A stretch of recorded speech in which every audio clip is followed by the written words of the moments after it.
British Columbia Institute of Technology acknowledges that our campuses are located on the unceded traditional territories of the Coast Salish nations of Musqueam, Squamish, and Tsleil-Waututh.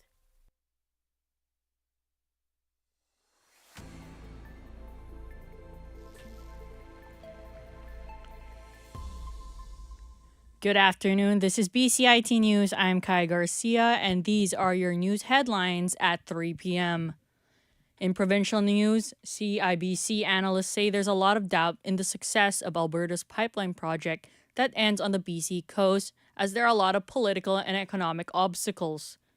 This plan is opposed by the BC government, including Premier David Eby and numerous First Nations, as Alberta Premier Daniel Smith pushes for the $14 plan in hopes that the private sector would take over with plans of Indigenous ownership. In national news, the Canadian Defence industry is waiting for details on how Liberal government's new defence procurement agency will work to overhaul military equipment purchases. Secretary of State for Defence Procurement Stephen Furr will oversee the new defence investment agency, says the intent is to centralize decision-making and speed up approvals for purchases over $100 million. However, the president of the Canadian Association of Defense and Security Industries, Christy Sian for Annie, weighs on the unclear plan. We would expect to see clear measurement targets for the growth of the industry. We would expect to see something like goals for the number of steps that would be reduced in the procurement process, et cetera, so that we can make a connection between this DAI and this ambition of the Prime Minister. The Parliamentary Budget Officer says housing affordability is improving in Canada, thanks to in part of stalling home prices. Ottawa's budget watchdog says in a new report that lower interest rates and higher wages are helping to close the affordability gap as home values hold below the post-pandemic peak.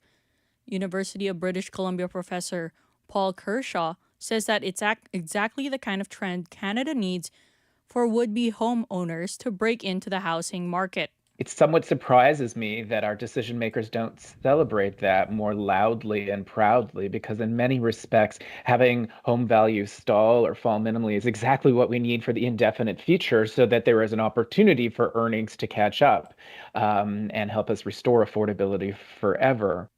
In world news, the Philippines was hit by a 6.9 earthquake magnitude yesterday, and today the death toll rises at the epicenter in Bogo, Cebu City.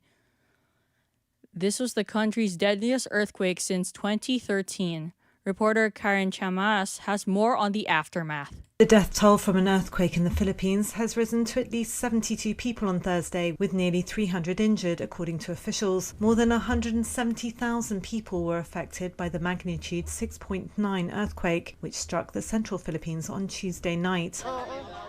In the city of Bogo in Cebu province, relatives held wakes for their loved ones. One woman sat in between two open caskets holding her children. Her arm was in a sling, her head bandaged, and she had a bruised face. Rene Rosel, one of the evacuees, sat on a blanket crying. She told the AP, "There are people who have good hearts to help us now, so we can get started again." Elsewhere in the city, evacuees were camping in rows of tents, resisting returning to the city centre for fear of aftershocks. I'm Karen Chamas. On to Europe. The update on the Manchester synagogue attack. The police released the name of the man allegedly responsible for it, named Jihad al-Shami. He was shot and killed by officers on site. Three other people have been arrested on suspicion of commission, preparation, and instigation of acts of terrorism. There have been 2 deaths and 4 people seriously wounded. Reporter Pat Revel has a detailed account on how the incident went down. The attacker basically drove his car towards the synagogue in North Manchester and then got out and began stabbing people. Police tonight are praising the security and some of the worshippers at the synagogue, which was very full at the time because it is Yom Kippur. They say that they stopped the attacker getting inside. Police say they then arrived within 7 minutes and shot dead the attacker. The BC government's Short-Term Rental Accommodations Act took effect on May 1st, restricting property owners' ability to rent out their properties on site like Airbnb and the VRBO.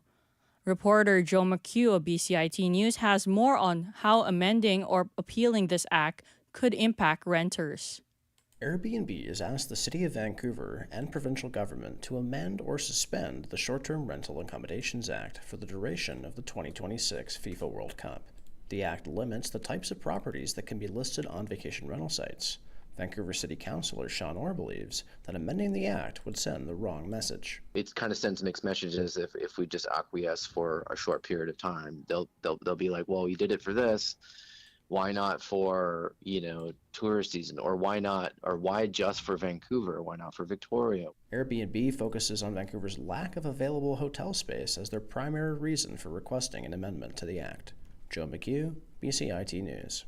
Moving on to religion, Pope Leo XIII, the leader of the Roman Catholic Church, is often seen as a conservative. However, he made surprising comments today on what it means to be pro-life. The American Pope was asked late Tuesday about how Chicago Cardinal Blaise Cupich to give a Lifetime Achievement Award to Illinois Senator Dick Durbin for his work helping immigrants. This drew objection from some conservative U.S. bishops given to Senator Durbin's support for abortion rights. Leo called for respect from both sides and also pointed out the hypocrisy over what it means to actually be pro-life. He said, quote, "Someone who says I'm against abortion but says I'm in favor of death penalty is not really pro-life," end quote. Yesterday, Durbin was surprised by the Pope's response. "It's amazing to me. It's quite a moment. I didn't expect it. I didn't know it was going to happen." Durbin's stance is that he personally opposes abortion but supports the right for others, making it known after Roe v. Wade was overturned by the Supreme Court. Moving on. After being jailed for over a year, rapper Sean Diddy Combs, who has been acquitted for racketeering and sex trafficking, will go back to court on Friday for a final sentencing. Reporter Julie Walker has an update on what his future may look like. Sean Diddy Combs faces sentencing Friday in the sordid criminal case that destroyed his career and could potentially keep him behind bars for years. The famed hip-hop mogul was convicted in July of flying people around the country, including his girlfriends and male sex workers, to engage in sexual encounters. That's a violation of the Federal Mann Act. A jury acquitted the 55-year-old of the more serious charges of racketeering, which is the RICO Act, and sex trafficking, charges that could have led to a life prison sentence. His lawyers want him freed now. He spent the last 13 months in jail at the Metropolitan Detention Center in Brooklyn.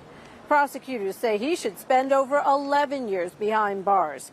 U.S. District Judge Arun Subramanian, who will decide the sentence, has signaled that Combs is unlikely to be freed soon. He twice rejected bail for the rapper. At federal court in Lower Manhattan, I'm Julie Walker. In lighter news, fans of Taylor Swift is anticipating the release of her 12th studio album, The Life of a Showgirl, this Friday. Swift announced the release last August and has been going viral all over social media with the release of her album covers. This question for all Swifties out there, are you ready for it?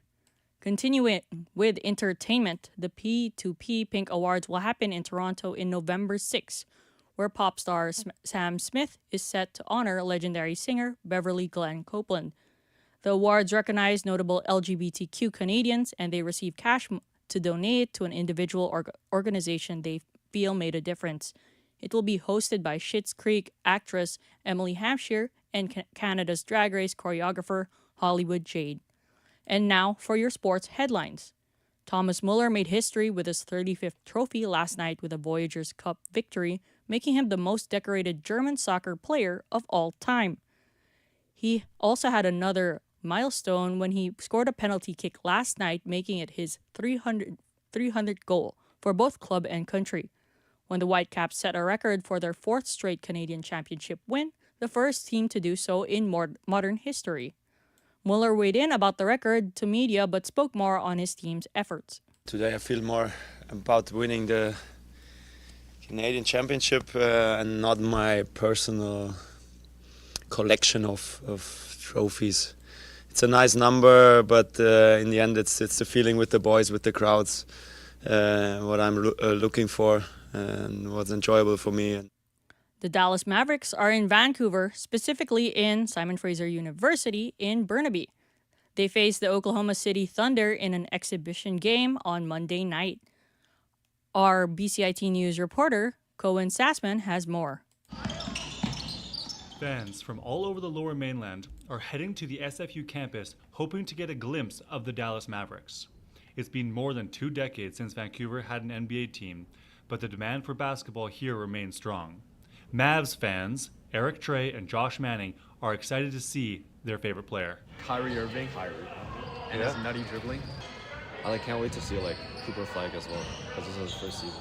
The NBA's decision to bring a matchup like this north of the border shows how serious the league takes its international fan base.